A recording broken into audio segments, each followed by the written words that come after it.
네, 이번 시간에는 대기를 표현하는 지배 방정식과 규모 분석에 대해서 학습을 해보도록 하겠습니다. 지배 방정식에서는 운동 방정식과 연속 방정식을 주로 다룰 것이고, 규모 분석의 결과가 중간 규모에서의 규모 분석의 결과가 직인 균형과 정역학 균형으로 나타나게 됩니다. 첫 번째로 운동 방정식입니다. 운동 방정식은 F는 MA죠. 이 F는 MA는 운동량 보존과 관련이 있습니다. 이 선운동량 P는 이제 질량 곱하기 속도와 조합을 해보면 F는 이제 M에다가 A가 뭐 DTDV죠. DTDV이기 때문에 DTDV가 되고 이 M을 DTD 안쪽으로 집어넣게 되면 DTDP가 됩니다. 이런 식으로 이제 합력이 0이 된다면 이 운동량이 보존되는 거죠. 그렇기 때문에 운동 방정식은 운동량 보존과 연관이 되어 있다라고 생각을 해볼 수가 있습니다. 운동 방정식은 공기동이 작용하는 여러 가지 힘을 살펴보는 것인데, 이런 것들 여러 가지 힘을 그동안 배웠었죠. 이런 힘들을 다시 써보면 기압 경도력은 마이너스 로우분의 1 델 P 이런 식으로 표현이 됐고요. 이제 만유인력은 G 스타로 표현을 했었는데 마이너스 R 제곱분의 G M의 R분의 R. 네, 이건 단위 벡터였죠. 그리고 마찰력 또는 점성력이 조금 더 정확한 표현인데, FR은 누의 델 제곱 U. 그리고 원심력은 오메가 제곱 R. 전향력은 마이너스 2 오메가의 크로스 U. 네, 이런 식으로 식이 정의된다라고 살펴봤습니다. 이런 식들이 다 운동 방정식에 들어가게 돼요. 기압 경도력은 이렇게 X, Y, Z 방향의 운동 방정식에 차례로 들어갔고요. 만유인력과 원심력의 합력이 중력인데 얘네들이 중력에 들어간 상황이고요. 그리고 마찰력은 이렇게 마지막 항에 다 들어갔고, 나머지 이 전향력이 이렇게 4개의 항으로 이제 들어간 겁니다. 그리고 이거는 저번 시간에 배웠던 공유랑, 그리고 나머지 이 DTDU, DTDV, DTDW가 가속도항이 되겠습니다.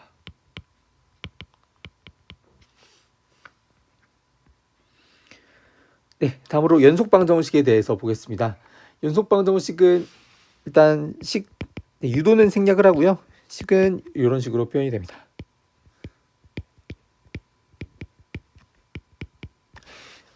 네, 여기서 로우 U는 질량속이라고 하는 겁니다. 질량속. 그런데 속이란 게 뭐냐? 밑에 있죠. 단위 시간 동안 단위 면적을 통과하는 어떠한 양입니다. 그래서 질량속이라 하면 단위 시간 동안 단위 면적을 통과하는 질량이라고 할 수가 있겠죠. 그러면 로우 U의 단위를 한번 살펴보면, 로우의 단위는 로우는 밀도니까 킬로그램 퍼 세제곱미터, 그리고 U는 속도니까 미터 퍼 세크이고요. 이걸 정리해보면 킬로그램 퍼 제곱미터 퍼 세컨드니까 단위 시간 동안 단위 면적을 통과하는 질량이라고 할 수가 있겠습니다. 그리고 이런 표현은 발산이죠. 그래서 이거는 질량 속의 발산이다.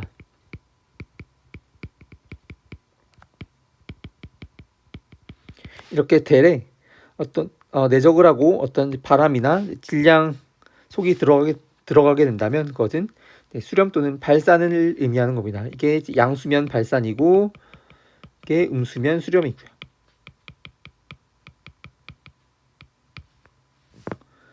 뭐 가령 dx, du가 0보다 크다라고 하면 이런 식이 되는 거기 때문에 이쪽 지점에서는 바람이 발산하는 거다라고 판단을 해볼 수가 있습니다. 반대로 dx, du가 0보다 작다면 이런 식이 되기 때문에 여기서 수렴하는 거죠. 수렴, 발산. 같은 원리로 위에 그림에서 한번 살펴보면 질량속이 이렇게 발산하고 있다. 발산한다면 여기서의 질량은 점차 시간에 따라 감소하게 되겠죠. 그래서 이게 발산한다면 이게 그 지점의 질량은 점차 감소할 것이다 라는 게 이 연속 방정식의 의미가 되겠습니다. 네, 위에서 살펴봤던 식을 다시 써보면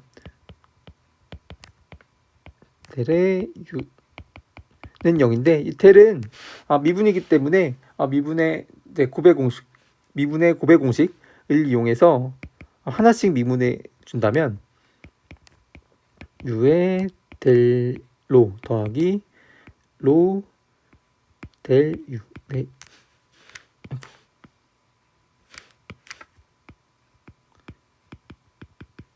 이런 식으로 나타낼 수가 있고요. 이 식이 전미분이기 때문에 연속 방정식을 이러한 형태로 쓸 수도 있습니다.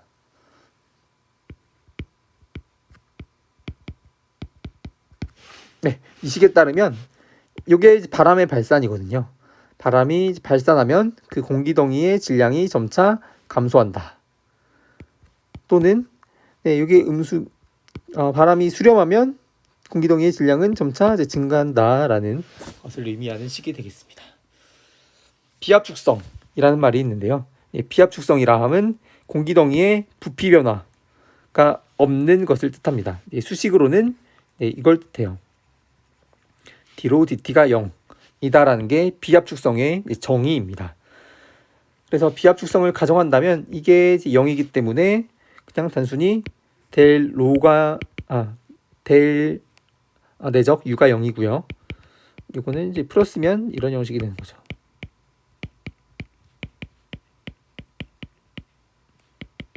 그래서 이러한 형태는 비압축성일 때 가능한 식이다라고 생각을 해주시면 되겠습니다. 그렇지만 해양과 같이 공간 전체적으로 밀도가 균일한 경우에는 당연히 d로 dt가 0이고 로가 일정하기 때문에 d로 dt가 0이겠죠. 그렇기 때문에 이게 조금 더 좁은 범위이고 비압축성이 조금 더 넓은 범위의 개념이라고 할 수가 있겠습니다. 당연히 이때도 밀도가 전체적으로 균일할 때도 이런 식은 성립하게 됩니다. 네, 다음 에너지 보존을 의미하는 연력학 에너지 방정식입니다. 연력학 에너지 방정식. 우리가 연력학 제1법칙을 1단원에서 배웠었는데 연력학 제1법칙에 여러 가지 형태가 있었죠. 근데 그 형태 중에서 dq는 cp dt 마이너스 알파 dp라는 식을 배운 적이 있습니다. 그래서 이 식의 양변을 dt로 나눠주게 되면 cp dt 마이너스 알파 dt dp는 dt dq가 되는데요. 이 dt dq를 비단열 가열 J라고 정의를 하겠습니다. J. 네, 그래서 연력학 에너지 방정식은 이런 식으로 쓰이고요. 그리고 엔트로피 ds는 cp dln 세타라는 식도 배운 적이 있었는데 이 식의 양변을 dt로 나눠주게 되면 cp의 dt d 로그 세타는 dt ds고요. 이 ds가 t분의 dq죠. t분의 dq니까 이거를 그리고 dt dq를 j라고 정의를 했기 때문에 t분의 j 이런 식으로 쓸 수도 있습니다. 이게 시험 문제에 나올 일은 거의 없어서요. 연력학 에너지 방정식은 에너지 보존과 관련되어 있다라는 것을 기억해 주시면 되겠습니다. 단열적 방법이란 이 연력학 에너지 방정식을 이용해서 연직운동을 추정하는 방법이 되겠습니다. 그래서 이 식을 좀 적절히 변형하면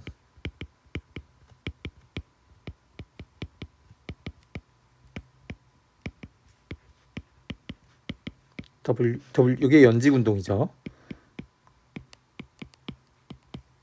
네, 이런 식이 되는데요. 네, 이 식을 이용해서 이 연직운동을 이 W의 값을 이제 구할 수 있다라는 겁니다. 9급이나 임용범위에서는 나올 일이 없는 식이라고 생각을 합니다. 7급 2015년 7급에서 한번 나온 바가 있는 식입니다. 마지막으로 상태방정식. 상태방정식은 P는 로알티죠. 그래서 대기를 표현하는 지배방정식이란 처음 배웠던 운동방정식 그리고 두 번째 배웠던 연속 방정식, 세 번째 배웠던 연력학 에너지 방정식, 네 번째 상태 방정식, 이러한 것들이 대기를 표현하는 지배 방정식이 되겠는데, 이 운동 방정식은 x, y 지방향 세 개가 있죠. 그래서 세 개에다가 이 세 개에서 총 6개 정도가 대기를 표현하는 지배 방정식입니다.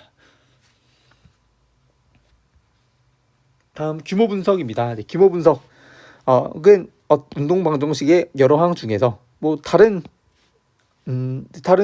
연력학 에너지 방정식이나 연속 방정식에서도 가능한데, 우리는 운동 방정식만 규모 분석을 해볼 겁니다. 그래서 운동 방정식의 여러 항 중에서 어느 항이 가장 크고 중요한가라는 게 이제 문제가 되는데요. 그러한 어느 항이 크고 중요한지를 판단하는 과정이 규모 분석이 되겠습니다. 그래서 규모 분석의 단계로는 먼저 관심 있는 현상을 결정하고, 그 현상이 발생할 때의 공간 규모와 시간 규모를 결정하겠습니다. 그래서 우리가 할 거는 중간 규모의 편서풍 파동에 관심이 있어요. 어떤 규모? 종간 규모. 그래서 종간 규모에 해당하는 공간 규모와 시간 규모를 결정해 주고요. 종간 규모에 해당하는 공간 규모는 한 수천 킬로미터입니다. 수천 킬로미터고, 시간 규모는 수일 정도. 그리고 이 현상에서의 공간 시간 범위 내에서 여러 가지 변수들, U나 수평바람이죠. 그리고 W, 이런 변수들의 크기를 결정을 하고요. 그리고 미분을 차분화한다라는 건데, 이거는 이런 기압 경도력과 같은 항을 로우분의 1의 공간 규모의 델피 차분화, 이런 식으로 차분화시킨다라는 뜻이 되겠습니다. 델타 P죠. 방정식 내에 그리고 각 항의 크기를 비교하고 상대적으로 큰 항을 남기고 작은 항들을 무시함으로써 큰 항만 남기는 것이 이제 규모 분석이 되겠습니다. 그래서 우리가 관심 있는 현상은 중위도 자유대기의 종간 규모의 흐름입니다. 온대적 기압이나 편서풍 파동이 대표적인 예가 되겠는데요. 키워드가 3개죠. 중위도, 자유대기, 종간 규모입니다. 그래서 여기서의 여러 가지 변수들의 크기를 대략적으로 살펴보겠습니다. 수평 규모는 수천 킬로미터라고 했으니까 여기서는 1000킬로미터, 이렇게 다 10의 몇 승의 단위로 전부 써주게 됩니다. 그리고 온대적 기압의 연직 규모는 대륙권의 높이를 생각하시면 되어서, 대륙권의 높이 10km 정도, 이거는 10의 4승미터. 그리고 수일 정도라고 했죠. 그리고 1일이 86,400조이기 때문에 이거는 대략적으로 10만 초니까 10의 5승초거든요. 그래서 시간은 10의 5승초.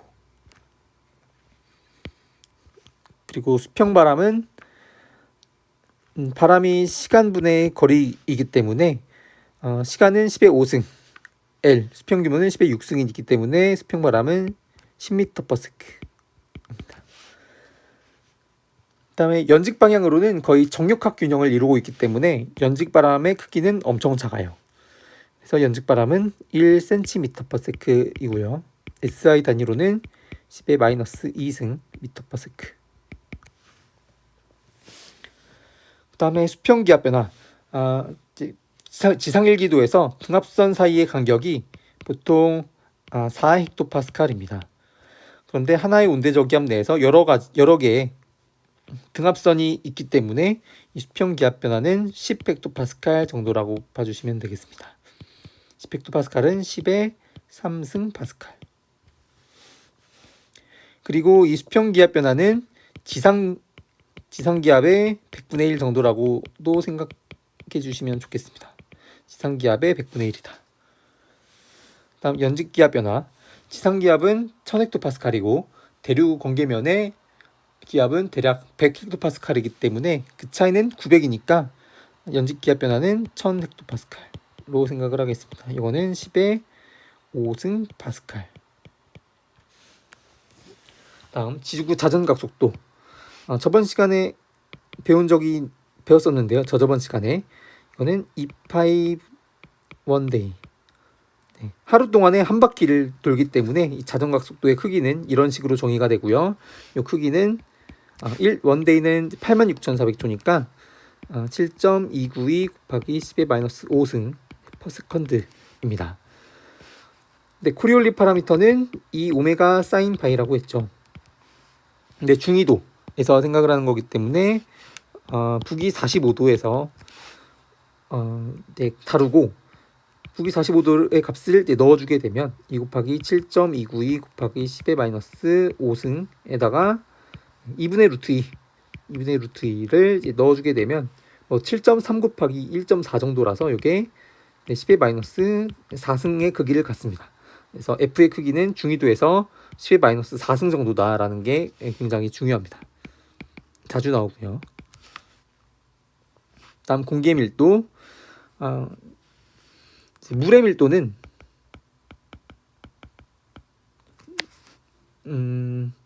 1g per 세제곱센치고 또는 1000kg per 세제곱미터입니다. 그런데 이제 공기의 밀도는 이 물의 밀도의 1000분의 1 정도의 크기가 되어서요. 공기의 밀도는 1kg per 세제곱미터입니다. 중력과 속도는 쉽죠. 10m/s. 이고 지구 반지름은 6,400km 정도인데 이 규모 분석을 할 때에는 10의 7승미터라고 하겠습니다. 다음 마찰력. 중요하진 않은데요. 이제 수평 방향에서의 마찰력은 10의 마이너스 12승 정도의 크기를 갖고 연직 방향에서의 마찰력은 10의 마이너스 15승의 크기를 갖습니다.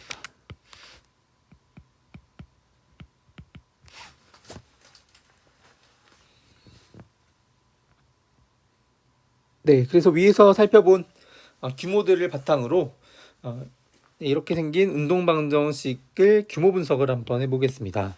첫 번째, DU/DT의 이름은 가속도항이고요. 네, DT분의 DU이기 때문에 단순히 시간분의 속도 이렇게 규모 분석을 해주시면 되겠습니다. 그래서 시간은 앞에서 10의 5승조였고요. 바람은 10m/s였기 때문에 이거는 10의 마이너스 4승 m/s 제곱입니다. 다음 공유랑 첫 번째, 공유랑 1은 A는 지구 반지름으로서 10의 7승 일단 기호로 먼저 간단히 정리를 해주면 UV는 모두 수평바람이기 때문에 U제곱이고요. 다음에 탄젠트 파이, 탄젠트 45도는 1이기 때문에 중위도에서 생각하니까 단순히 이렇게만 적어주시면 되고 A는 10의 7승미터, 그 다음에 U는 10m/s의 제곱, 그래서 10의 마이너스 5승. 다음 공유랑 두 번째, 여기도 비슷하게 A분의 UW 이고요. A는 10의 7승미터, U는 10m/s, W는 10의 마이너스 2승/s. 네, 연직 방향에서는 거의 정역학 균형을 이루고 있기 때문에 연직 방향 속도가 무척 작다. 그래서 이거는 10의 마이너스 8승. 이건 기압 경도력이죠. 로분의 1, L분의 델타 P. 로는 1이고요. L은 10의 6승. 델타 P는 10헥토파스칼이고 또는 1000파스칼이기 때문에 이거는 10의 마이너스 3승.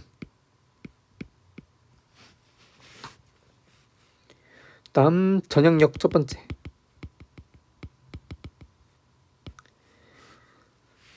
이 오메가 사인 파이가 F이고요. 그리고 V는 U이기 때문에 F는 10의 마이너스 4승, U는 10m/s. 그래서 10의 마이너스 3승. 다음 이 오메가 코사인 파이. 코사인 파이랑 사인 파이가 45도에서 이제 같기 때문에 여기도 이제 대략적으로 F를 써주시면 되고 FW 이렇게 써주시면 되겠습니다. 그래서 10의 마이너스 4승에다가 W 10의 마이너스 2승에서 10의 마이너스 6승. 이거는 전향력 두 번째. 네, 마지막 마찰력은 10의 마이너스 12승이라고 했습니다. 일단 운동방정식에서의 각 항의 단위가 다 미터 퍼 세크 제곱이에요. 다 가속도의 단위고, 대기과학에서는 단위 질량에 작용하는 단위 질량의 공기덩이에 작용하는 힘을 생각해 보기 때문에 다 이제 가속도의 단위가 되고요. 얘네들은 다 힘을 나타내는 것입니다. 네, 그리고 가장 큰 항이 두 개가 있죠. 기압경 누력과 전향력.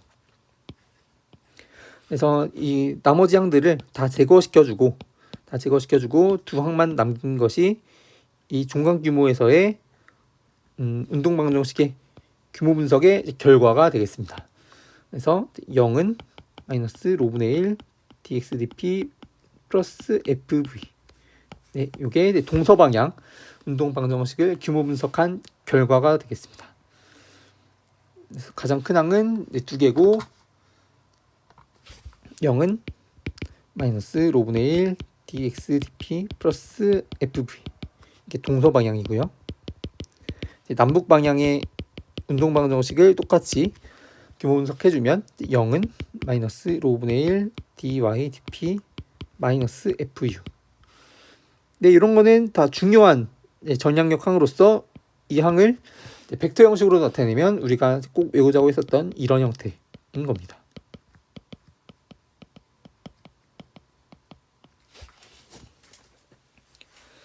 그래서 이러한 균형을 직균 균형이라고 해요. 기압경 누력과 전향력이 서로 균형을 이루는 경우를 직균 균형이라고 하고, 이때 부는 바람을 직균풍이라고 하죠. 그래서 여기에 g를 다 붙여주면 ug는 마이너스 로 f분의 1 dy dp vg는 로 f분의 1 dx dp가 되겠습니다. 이러한 항이 뭘 의미하는지 다시 살펴보면, 남쪽이 고기압, 북쪽이 저기압인 상태에서는 dy dp가 음수죠. 음수면 유지는 양수라는 거고요. 북반구에서 이때 바람이 직균풍이 이렇게 분다라는 겁니다. 유지가 양수니까. 그러면 이때 기압경 누력은 고기압에서 저기압 쪽으로 적용, PGF. 그리고 전향력은 반대로 작용하겠죠. 바람 부는 방향의 오른쪽 90도 방향. 그래서 직균풍이 의미하는 거는 이러한 개념이 되겠습니다. 남북 방향에서도 똑같이 dx dp가 0보다 크다라고 생각을 해보면, 동쪽은 고기압, 서쪽은 저기압이고요. 이 식에 따르면 vg가 이제 양수라서, 북반구에서 양수라서 남풍 성분이 되겠습니다. 이때 기압경 누력은 서쪽 고기압에서 저기압 쪽, 전향력은 바람의 오른쪽 90도 방향. 그래서 둘이 균형을 이룰 때 부는 바람이 직균풍이다라는 겁니다. 네, 이 두 식을 이제 합해서 벡터 형식으로 써주면 이런 식이 되는데요.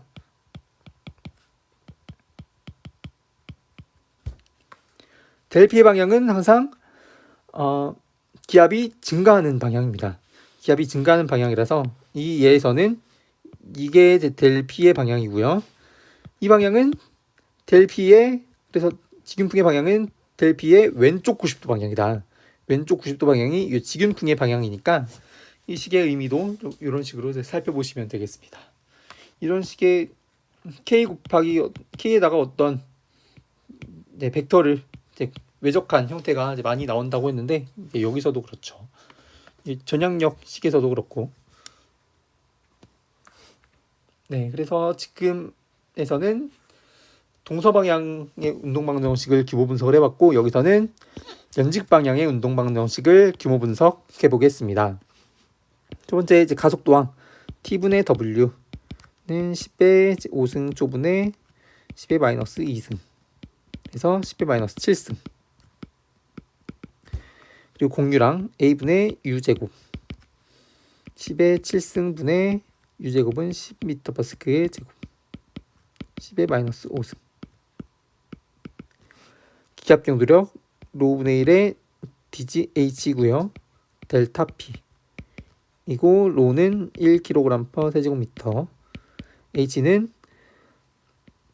10의 4승미터 10kg이고요. 델타 P는 연직 방향의 기압 차로서 1000헥토파스칼 또는 10의 5승 파스칼입니다. 그래서 이거는 10m/s. 그리고 중력 가속도 10m/s 제곱이고요. 전향력학 이 오메가 코사인 파이를 F의 크기가 이제 같고요. 그다음 U 이거는 10의 마이너스 4승, U는 10m/s. 10의 마이너스 3승. 마찰력은 10의 마이너스 15승. 그래서 여기서는 가장 중요한 두 항이 연직 방향의 기압 병도력과 중력이 되겠습니다. 그래서 이 둘 사이의 균형 관계를 정력학 균형이라고 하죠.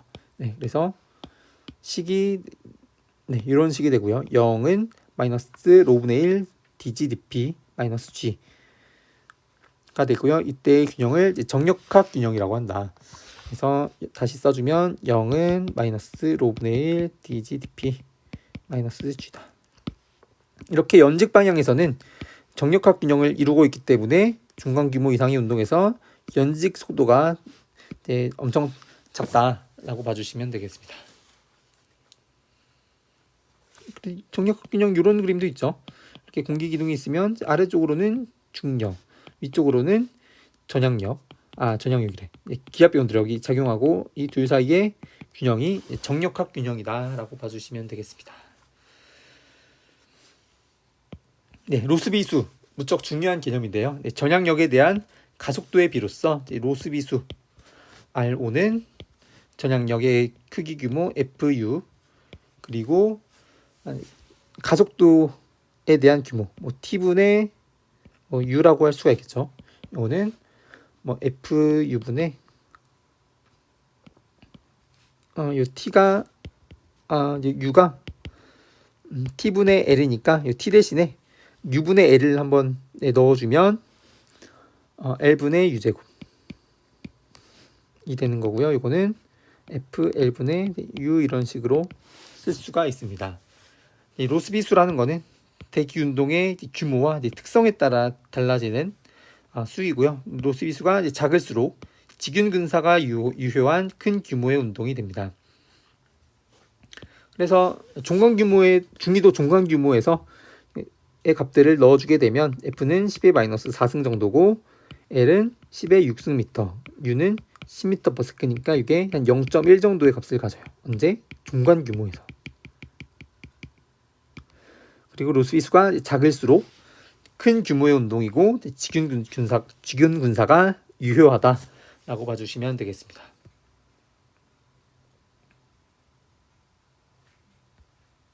지금까지 했던 내용을 정리해보면 첫 번째 지배방정식 4가지를 배웠었는데 운동방정식은 운동량 보존, 연속방정식은 질량 보존, 연력학 에너지 방정식은 에너지 보존과 연관이 있다라고 봐주시면 되겠습니다. 그 다음 규모 분석, 운동방정식 또는 다른 연속방정식도 가능하다라고 했죠. 여러 항 중에서 어느 항이 크고 중요한가라는 것을 따지는 과정이 되겠고요. 수평 방향의 운동방정식을 기보 분석했더니 직인균형이 나왔고 연직 방향의 운동방정식을 규모 분석했더니 정력학 균형이 나온 겁니다. 그리고 이때 부는 바람을 직윤풍이라고 하고요. 그리고 로스비수는 전향력에 대한 가속도의 비인데 크기가 작을수록 큰 규모의 운동이다 라고 봐주시면 되겠습니다.